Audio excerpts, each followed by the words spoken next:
Part 1. Introducing the main character and setting. Dr. Daniel Brooks glanced into the rearview mirror of his gleaming white Tesla Model X, adjusting his navy blue tie. Now crumpled after a long day.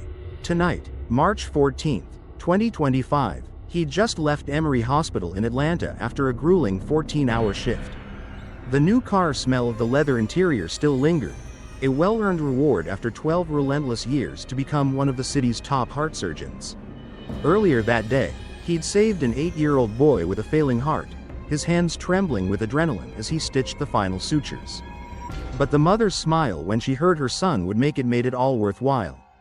The car radio buzzed with news of a protest downtown, where hundreds demanded justice for a black teen mistakenly shot by police the week before. Daniel gritted his teeth and switched it off. He didn't want to hear it, not because he didn't care, but because he knew it too well. He lived that reality every day, even in his white doctor's coat with his hospital badge pinned on. His mother's voice echoed from years ago, trembling as she handed him his first car keys at 16. "You're black before you're a doctor." Daniel, never forget that when the police lights flash. He sighed, positioning his hands at 10 and 2 on the steering wheel, a habit carved deep by life's harsh lessons. The road to Riverside Heights, the upscale suburb where he'd bought a house 2 years ago, was eerily quiet. $1 million homes with manicured lawns slid past his windows. But Daniel didn't feel safe. He knew it. This Tesla, worth over $100, wasn't just a symbol of success, it was a silent target. A black man driving a luxury car in a wealthy neighborhood? To some, that was suspicious, not a sign of hard work. Daniel glanced at the clock, 10:47 p.m. All he wanted was to get home, sink into his couch, and forget his aching feet. But deep inside, a simmering unease never faded. It had been there since his first police stop at 19, driving his dad's beat-up Honda. "What are you doing in this area?" the officer had asked, even though he was just heading home from the college library.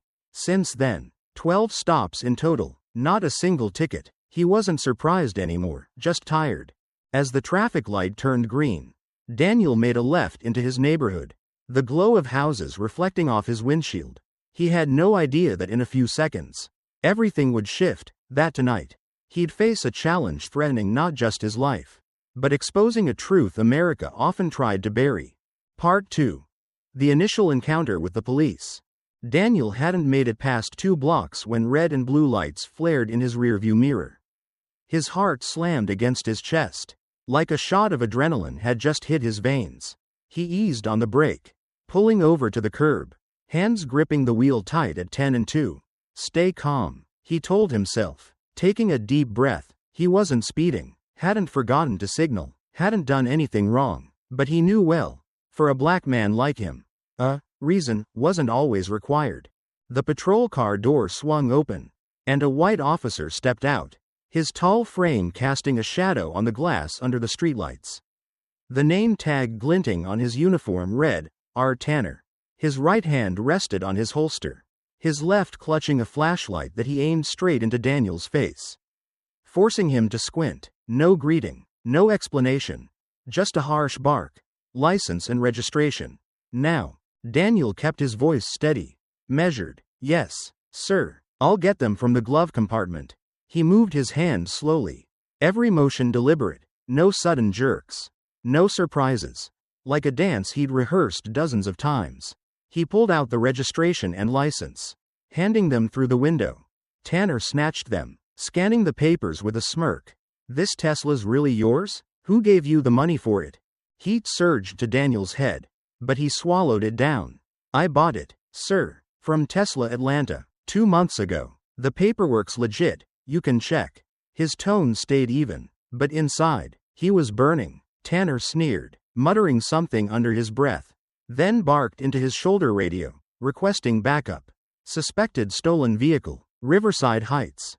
Daniel frowned. Stolen vehicle? He knew it was a lie. The papers were clear, the plates legal, everything matched. But before he could protest, 2 more patrol cars screeched around the corner, their blinding headlights flooding his car. 4 more officers stepped out, hands hovering near their guns, surrounding the Tesla like he was a wanted felon. Neighbors started to appear, Windows cracked open. A few stepped onto porches. Phones raised to record. An old woman in a bathrobe muttered, "Not again, is it?" A kid, maybe 14, whispered to his friend nearby, "They always go after black people." "I told you." Daniel heard it, and his heart sank. He wanted to shout that he was a doctor, a lifesaver, not a thief, but he knew, in this moment, his skin color was all they saw. Tanner turned back, gripping the cuffs tightly, his voice ice cold. "Get out of the car. Now." Daniel fought to stay calm, asking, "Sir, can I know why I'm being stopped?" Tanner roared, "We've got a report of a stolen Tesla matching this one. Out of the car. Don't make me repeat myself." Daniel took a deep breath, opened the door, and stepped out, hands raised high. He felt the neighbor's eyes, the glare of headlights, and the weight of injustice pressing down on him. He didn't know that in the next few minutes, things would get worse, and somehow better, in ways he couldn't yet imagine. Part 3. Escalating tension and the arrival of a key figure. Daniel stood beside his white Tesla, hands raised high above his head, the blinding glare of headlights from 3 patrol cars hitting him like a silent accusation. Officer Rick Tanner stepped closer, his eyes sharp with suspicion, right hand clutching handcuffs tightly, left still resting on his holster. "I told you to get out of the car already," Tanner snapped, his tone dripping with fake authority. "We got a report of a stolen white Tesla around here. What have you got to say about that?" Daniel took a deep breath, forcing his voice to stay steady despite the dryness in his throat. "Sir, I gave you the paperwork. This is my car, bought legally. You can check the system." He knew Tanner didn't have a real report. The way the officer had barely glanced at the registration screamed it. But Tanner just smirked, edging closer. "Pretty smart, huh? Step away from the car. Hands where I can see them." Daniel moved slowly to the side, keeping his hands up, but when he instinctively lowered one to wipe the sweat from his brow, Tanner barked, "Don't move." A sharp click cut through the air as Tanner drew his gun. The barrel aimed straight at Daniel's chest. 3 other officers, one near the closest patrol car, 2 from behind, followed suit, pulling their weapons, their tense gazes sweeping over him. The growing crowd of neighbors shifted from whispers to shouts. A woman yelled, "He didn't do anything." A boy, his voice young but furious, cried out, "It's a black guy again. Why's it always like this?" Daniel froze like a statue, his breathing short and ragged, his mind spinning with his mother's warning, "Don't fight back. Just survive." Sweat trickled down his temple, chilling in the March night. But then, from the 3rd patrol car, another figure emerged, Sergeant Alicia Hayes, a black woman with a confident stride, her face stern but her eyes lighting up as they landed on Daniel. "Lower your weapons, all of you," Hayes commanded, her voice ringing like a bell through the thick air. "I know this man." Tanner whipped around, his face flushing red with defiance. "You don't give me orders." "Hayes, this is a suspected car thief. I'm doing my job." But Hayes didn't flinch. She stepped forward, locking eyes with Daniel, then turned to Tanner. "Dr. Daniel Brooks, heart surgeon at Emory. He saved my father, Harold Hayes, after a heart attack 3 years ago. I was there when he woke up." "Tanner, what are you doing with this man?" Tanner stammered, but kept his gun trained on Daniel. Knowing him doesn't mean squat. "This car matches the report description." Hayes moved closer, her voice dropping but cutting like a blade. "What report? Did you even check his papers? Or did you just see his skin and make up your mind?" She snatched the registration from Tanner's hand, quickly running it through the system via her radio. Seconds later, she turned back, eyes blazing. "Car's clean, registered legit. What's your excuse for pulling a gun, Tanner?" The crowd held its breath, phones rising higher, flashes lighting up Tanner's face. A man in the group shouted, "They've got it all on tape." Tanner took half a step back, but his gun stayed up, his face twisting with anger and confusion. Daniel stood there, heart pounding, knowing the next few seconds could decide everything. Part 4. The truth revealed in a small victory for justice. The air hung heavy like fog, broken only by the static crackle of the patrol car radios and the crowd's rising murmurs. Daniel kept his hands raised, eyes fixed on Tanner's gun barrel, but his gaze shifted to Hayes, now standing between him and the prejudiced officer.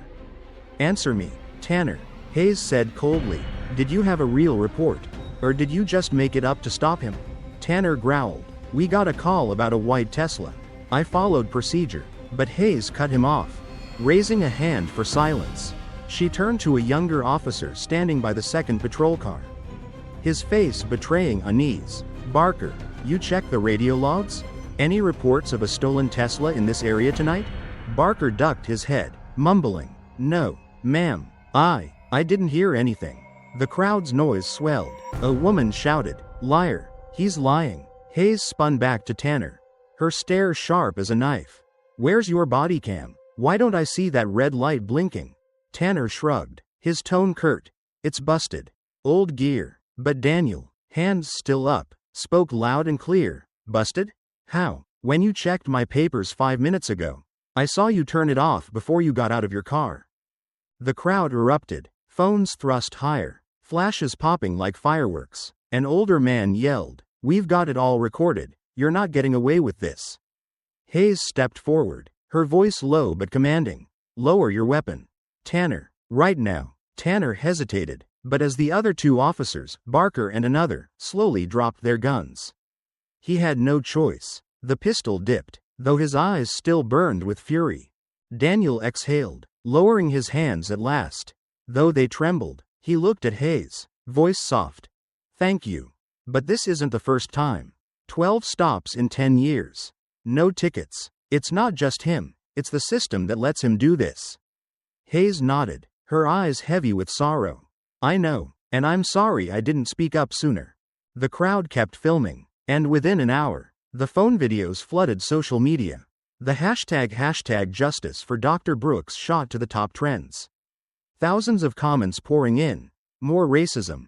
Cops need to change. Neighbors, from the indifferent like Mr. Jenkins to younger folks, shared the clips, demanding answers from the police department. Hayes turned to Tanner, ordering, "Back to the station. You're explaining this to the chief." Tanner trudged off, head down, muttering, "You'll regret turning on me." Hayes ignored him, facing Daniel. "You okay, Dr. Brooks?" Daniel nodded, though his knees felt weak. "I'm fine, but this has to stop, not just for me. For everyone." A boy from the crowd darted forward, eyes wide. "I saw you save people on TV. Why'd they do this to you?" Daniel knelt, meeting his gaze. "Sometimes, they only see my skin, not who I am. But tonight, people saw the truth. That's a start." The kid nodded, clutching his phone like it was a lifeline. Justice wasn't fully served yet. But that night, a tiny crack split the wall of silence, thanks to Hayes, the crowd, and the phone lights that refused to look away. Part 5. Aftermath and Reform. 3 weeks later, Dr. Daniel Brooks sat in a stuffy meeting room at Atlanta's City Hall. Fluorescent lights buzzed overhead, casting a glow on the polished walnut table where Police Chief Harris, Mayor Coleman, and 4 city council members, including Linda Evans, a neighbor who'd witnessed that fateful night, faced him. Daniel, dressed in a gray suit, rested his hand on a thick stack of papers, not a lawsuit, as they feared, but a detailed reform plan he drafted during sleepless nights since the incident. "We've taken action," Chief Harris said, his voice flat like he was reading a script. "Officer Tanner's been fired. We're investigating other officers with similar complaints." Mayor Coleman nodded, chiming in, "We want to reassure the community this was an isolated case." But Daniel cut in, his voice firm. "No, sir, it's not isolated, it's systemic." He slid the documents across the table. "Firing one guy doesn't fix the root. I'm proposing mandatory body cams, with penalties for turning them off, bias training, and an app for citizens to report police misconduct directly." Mayor Coleman frowned, pushing the papers back. "The city can't afford these changes." But Linda Evans spoke up, her voice trembling. "We can't afford not to. I've lived in Riverside Heights for 15 years. Always thought I was safe because of the police. That night, I watched them nearly kill a doctor, a man who saves lives, just because he's black. I haven't slept right since." She gripped her husband's hand. Another council member, who nodded slowly. "That video's got over 3 million views. People are watching us." Chief Harris cleared his throat. We can start with body cams and complaint reviews. Those are doable now. The meeting stretched on for 2 more hours, no magic fix. But by the end, they'd secured commitments. A 6-month trial for the reporting app and strict bodycam rules. In the hallway afterward, a black mother stopped Daniel. Eyes red. My son's 16. I'm scared every time he drives. Thank you for speaking up. Daniel gave a small smile. I did this so he won't have to live in fear like I did. Days later, word came. 2 more officers were suspended for staying silent about Tanner's behavior. It wasn't a total victory, the system still stood. Cracked but not broken, but it was a start. Daniel knew justice didn't come overnight. It came through small fissures. Thanks to people like Hayes, Evans, and the millions who'd seen that video, forcing the truth into the open. Part 6.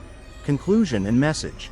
Daniel drove his white Tesla home, the faint moonlight washing over the familiar streets of Riverside Heights, as he passed the corner where Tanner had aimed a gun at him 3 weeks ago. His hands tightened on the wheel, but then he spotted a group of black kids playing basketball under a streetlight. One boy, maybe the same one who'd shouted in the crowd that night, saw him and waved with a big grin. Daniel waved back, feeling, for the first time, like he truly belonged here. He pulled into his garage, eyeing the new security cameras blinking red, a precaution he hated but had to take. Across the street, Mr. Jenkins, a neighbor who'd never acknowledged him before, gave an awkward nod through his window. Daniel stepped inside, setting his papers on the table beside headlines. Black doctor nearly killed by cop, justice speaks. Tanner was gone, but the system lingered, wounded yet not toppled. He thought of his father, beaten by police during a stop in the 80s. No phones, no videos, no one to stand up. He'd survived, but carried the scars forever. Daniel whispered to himself, justice doesn't come fast, Dad, but it comes, one moment at a time. He recalled Hayes' words. I spoke up because you saved my father. Someone had to break the silence. And Evans, who'd chosen to see instead of turn away. He glanced out the window at the flickering streetlights. That night, when the red and blue lights flashed, he'd nearly died, but the light from neighbors, from phones, from strangers online had saved him, and could save more. Turning to an imaginary audience, as if speaking through a YouTube screen, he said, I'm Daniel Brooks. I survived to tell this story. But how many don't have a camera? Don't have a voice? Justice doesn't just happen, it needs us. Share this. Don't look away. Because when we all see, we can change everything. He flipped off the lights. But inside, a small flame still burned, a belief that truth, once exposed, could never be snuffed out.